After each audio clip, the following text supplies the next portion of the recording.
নারায়ণগঞ্জে আওয়ামী লীগ যেতে না যেতেই ভয়ঙ্কর রূপে বিএনপি।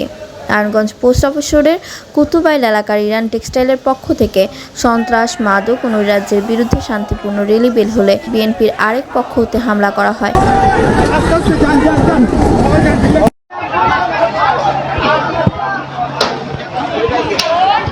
হামলাতে রেলির মানুষসহ ইরান টেক্সটাইলের ভেতরে ঢুকে হামলা চালায় ও লুটপাট করা হয়।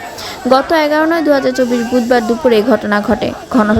ঘটনাস্থলে পৌঁছালে ইরান টেক্সটাইলের মালিক আক্তার হোসেন জানান, বিএনপির ফতুল্লার নেতা রিয়াদ চৌধুরী ও তার লোকজনেরা এ হামলা চালায়। তিনি আরও বলেন, জুট নিয়ে অধিক অঙ্কে চাঁদা দাবি করায় বাকবিতণ্ডে জড়িয়ে এই হামলার সৃষ্টি।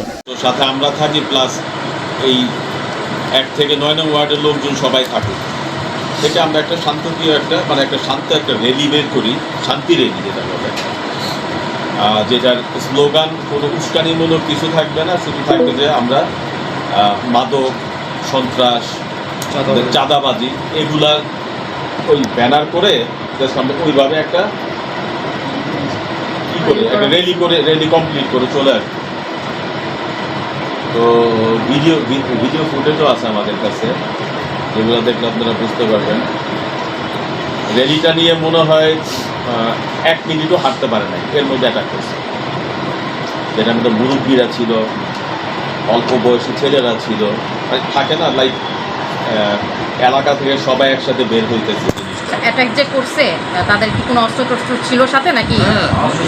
ছিল মানে মাশাআল্লাহ, কি অস্ত্র ছিল সেটা একটু বলবেন। দেশীয় অস্ত্র, দেশীয় না কোনো বিদেশি অস্ত্র? দেশীয় অস্ত্র ছিল। আর যেগুলো শব্দ শোনা গেল বললো যে ওই দিক থেকে গুলি করছে, বাট যেগুলো গুলি করছে ফুটেজগুলো আসলে আমরা পাই। আপনার সাথে কি তার কোনো ব্যক্তিগত ইস্যু ছিল নাকি? ব্যক্তিগত ইস্যু বলতে যে লাইক আমার তো হোসাইন টেক্সটাইল তো মোটামুটি সবাই ছিল, তো ওটা চেয়ারম্যান আমি। তো এগুলা জুট ড্রাম এগুলা নিয়ে তারা নামাবে, এই নামাবে রিয়াদ চৌধুরীরা যারা নেতা আছে, মানে যারা ওইগুলো করে খাচ্ছে, নাম বলতে হবে তো। রিয়াদ চৌধুরীরা কথা বললাম, আপনার সাথে কথা হয়েছে না আমার স্টাফদের সাথে। সে বারবারই আপনার লোকজন পাঠাইছে, যেমন বাদল প্রধান বলে, হারুন, সৈকত, তারপরে হলো আপনার মামুন, ওকে খাদের মামুন বলে, তারপর আরিফ নামে একটা ছেলে আছে, সস্তা রবিন নামে একটা ছেলে। মানে ওরা কি হয়, এই কয়টা ছেলেই জায়গায় জায়গায় মুভ করে করে আপনার অফিসে নক করে যে আমাদের দিতে হবে। তো তাদের সাথে কথা বরাবরই না হলে রিয়াদ চৌধুরীর ফোনটা ধরে যে দিতে হবে, নাহলে প্রবলেম হবে। যেমন আজকে আমরা অ্যাকচুয়ালি প্রবলেম যেটা ফেস করছি, যে আমাদের ফ্যাক্টরিতে যদি আপনি ভিডিও ফুটেজগুলো দেখেন, আমার ফোনেই আছে, দিয়ে দিব,